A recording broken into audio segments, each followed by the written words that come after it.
มาแล้วพี่น้องมาซื้ออาหารซีฟู้ดมากิน Lucky Seafood ประเพ่งน้ำหนาไปก่อนล่ะ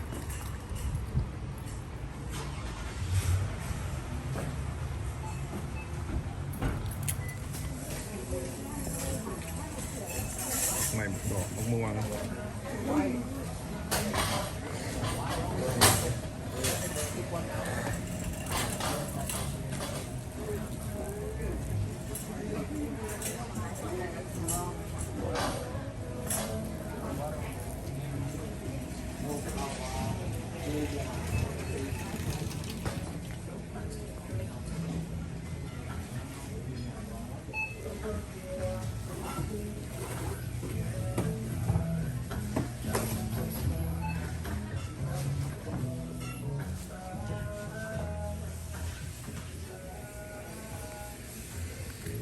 ข้าวเจ้าข้าวเหนียว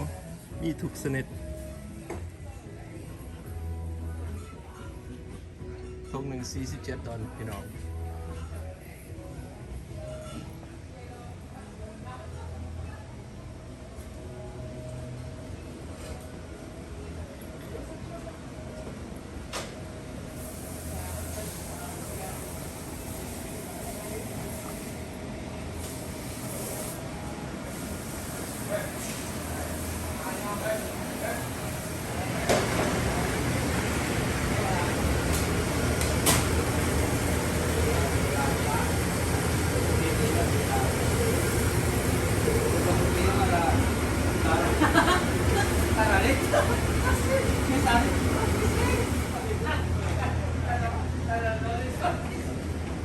มันยังมากินให้หอยแครงสดๆได้เนี่ยว้ายังสดๆเลยรัดตัวเองหอยนางรม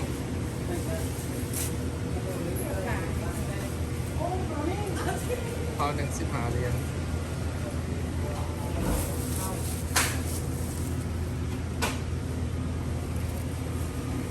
ปากมันปิ้งกัน3 ดอกกระเพรา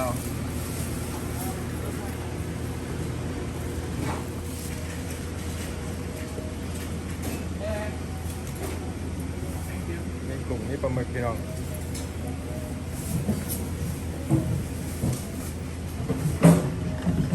เอาสุดลง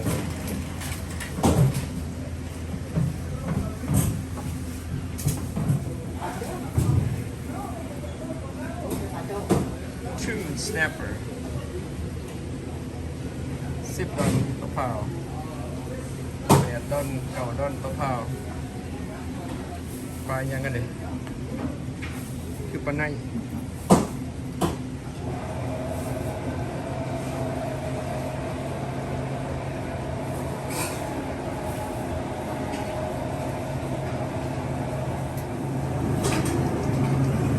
ส่วนคาซีน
It's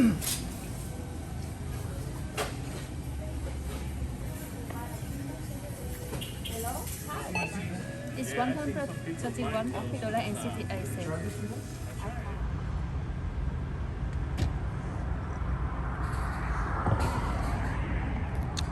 อาหารตัวที่สอง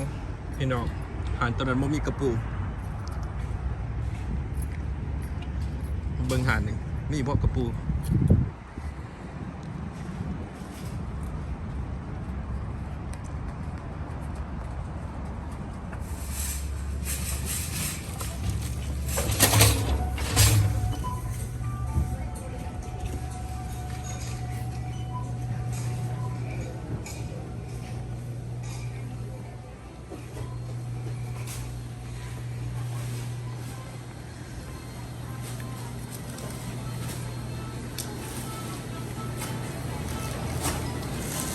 ยังไง คนรวยผักแค่ผักว่าไม่ใช่ตัวใหญ่ ถอยหลัง process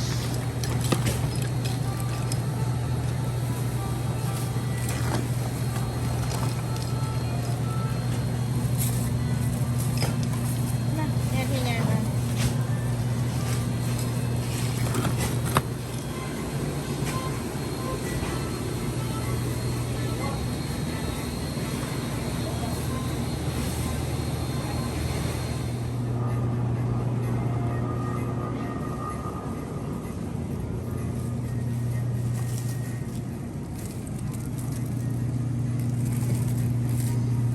เป็นงามแบบแค่ว่าเห็ดก็ได้ เป็นยังไง เห็ดใหญ่พวกไก่น้อยบ้านเนาะเห็ดพวก รับไปได้ตรงหนึ่ง แดดก็ส่งก่อน 2 ดอน อ๋อมาเก็บจะผักอีหู ปักยี่ปุ่มกับนี่ ผักอีหูโอ้ที่เป็นงาม งามเลยเนาะ อ๋อ มัดเท่าไหรเฮ้ย ที่หูเขาบริติดราคาใส่อ่อน 2 ดอน มัดหนึ่งสองก่อน 2 ดอน86 เซน งามเป็นไงอ่อน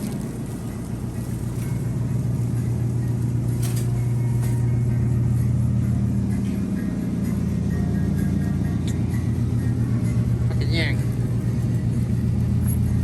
ผักขยงนะเช่นขยง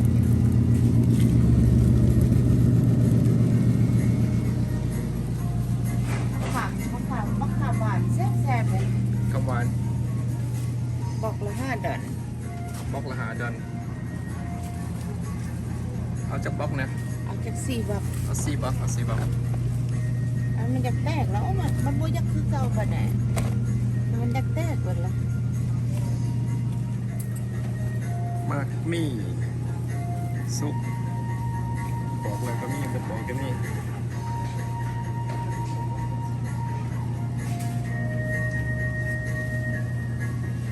แตกสุก แต่จริง หอมไหม ๆมันสุกหรือเปล่า สุก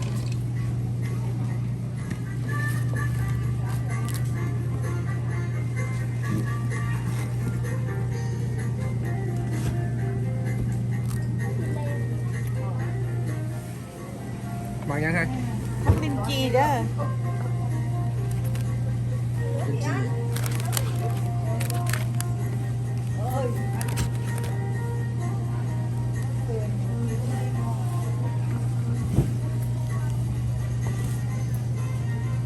อันรับเป็นไร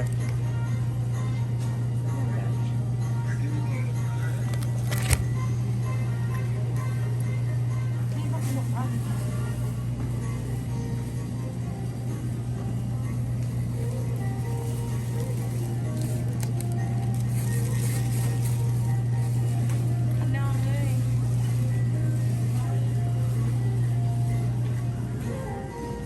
บักม่วง นี่น้ำมะม่วงนะนี่12 ดอล เกี๊ยวสวย บ่แม่นซ้ำนะ ไล่เป็นไรฮะ หน่วยหนึ่ง12 ดอล หน่วย12 ดอนปลาโถ อย่าเอาอยู่เมืองลาวเขามาขายเลย แล้ว12 ดอนพี่ ห น้ น่ อ วย ง หนึ่งเลย เบิ่งเอาเด้อบักม่วงอยู่อเมริกา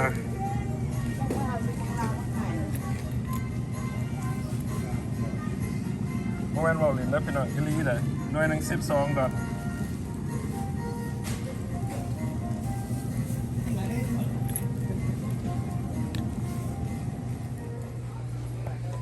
ข่ลูกด้วย1-2 ดอลเบิ่งเนาะพี่น้อง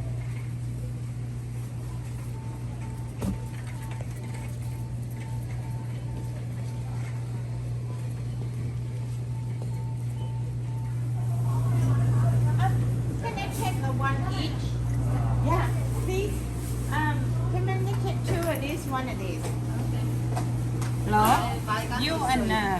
เอาอย่างนี้บอกว่าเอาอันนั้นแล้วก็จีเพื่อกัน2 อัน no I don't want that one I want this one two of this and one of this thank you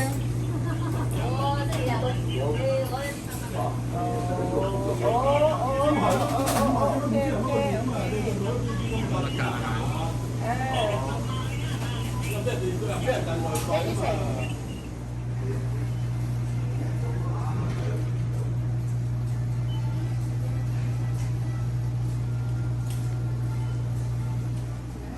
นั่นไปได้ตามของหนู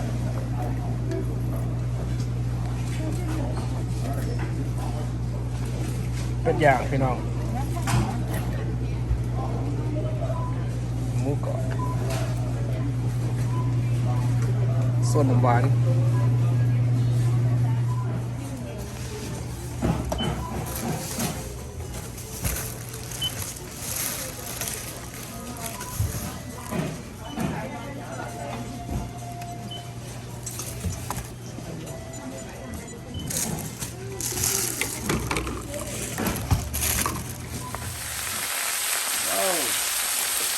จะจับไปไว้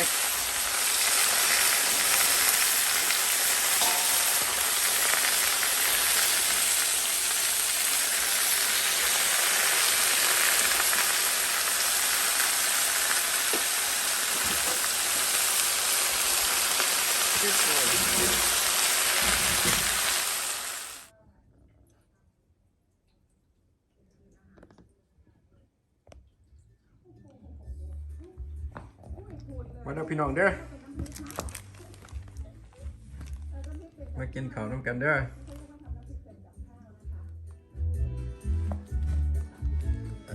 แกงผักอีหุ่มใส่ปลาแซลมอนกับกุ้งใหญ่กุ้งถอยหลังเห็นมาเด้อมาเด้อ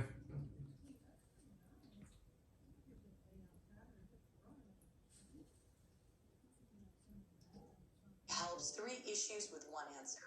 I recommend new sensitized.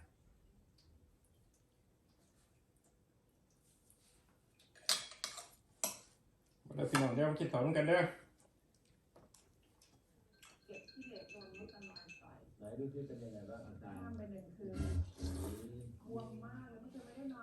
ปกติมัน24 ชั่วโมงไม่ได้เลยนะไม่ได้บอกว่า24 ชั่วโมงถ้าไม่หายก็คือตายนะฮะ แกงผักอีหุ่ม พ่อแม่ขี้เหล็กมันขมมากแต่ปรุงไปแล้วทำไงอ่ะพ่อทิ้งเลย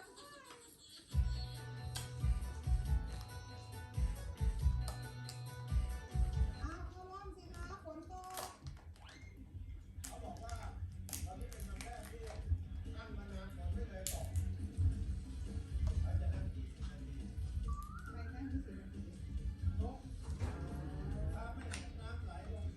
มันขนาดน้ำมันร้อยครับ เมฆก้อนนี้นิ่งแล้วนะนิ่งแล้วนะตกนะโอ้โหอันนี้ก้อนหนึ่ง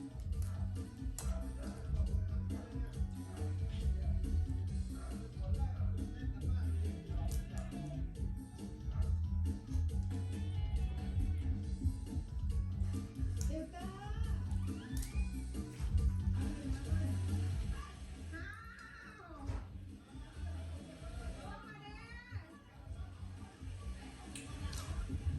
เขาไม่ยอมเข้าร่มกันค่ะบอกเข้าร่มเลยพ่อ มันเดือดจังมึง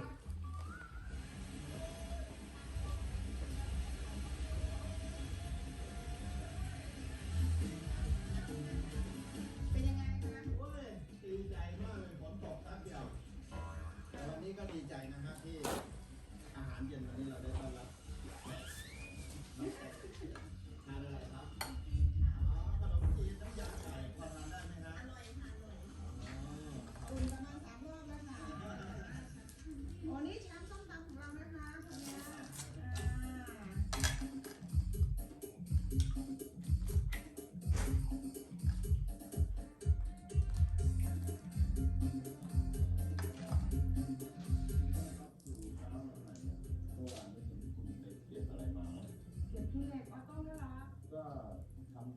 ำก่อนแล้วกันเพราะว่าลูกเห็นคุณเอามาเก็บมาแค่เนี้ย โอ้โหนี่เดี๋ยวนะคุณครูขอฟ้องนิดนึงนะคะ คือไปเก็บขี้เหล็กก่อนที่เขาจะถมดินนะคะปรากฏว่าโดนมดตะลอยต่อย ไหนดูซิเป็นยังไงบ้าง ข้ามไป1 คืน โอ้โห คุ นี่ ณกระ คุณ โปรงบวมมากเลยไม่เคยไม่ได้นอนมันคัน ปกติมัน24 ชั่วโมงก็ยุบเลยนะ คันอ่ะเวลามันบวมขึ้นอ่ะ โอ้มันสดเลยเฮ้ยมัน เป็น ฮะ หนังมันเป็น ชิ้นหวานอย่างนี้ ไม่ได้นอนแต่ว่าอย่า หา เอา หมอ น้ำ เอาดูหาหมอไหม ประคบเย็นเอาน้ำแข็งประคบ แต่ผมว่ามันจะค่อยๆดีขึ้นนะ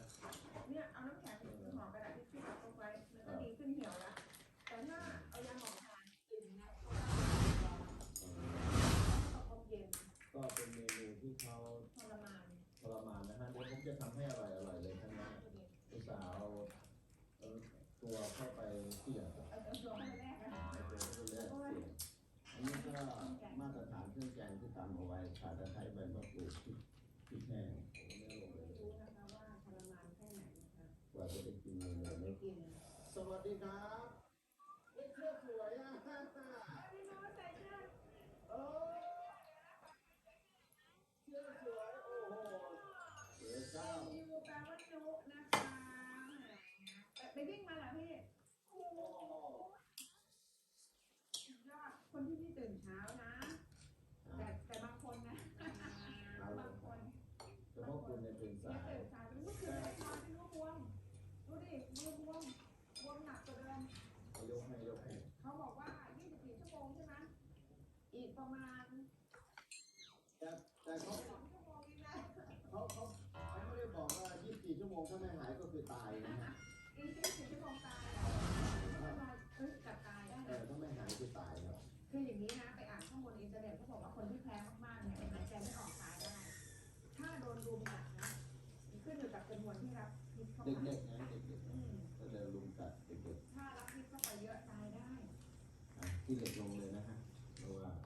เราตั้งหม้อนานแล้วเดือดแล้ว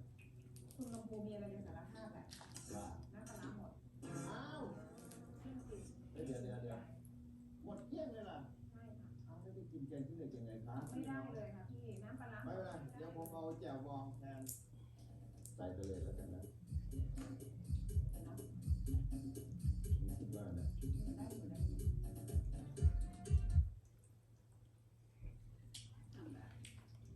Start yours at purdueglobal.edu. Invis is the smile to beat. Invis is faster than braces.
ไปถามพ่อแหวนว่าแก้ยังไงครับ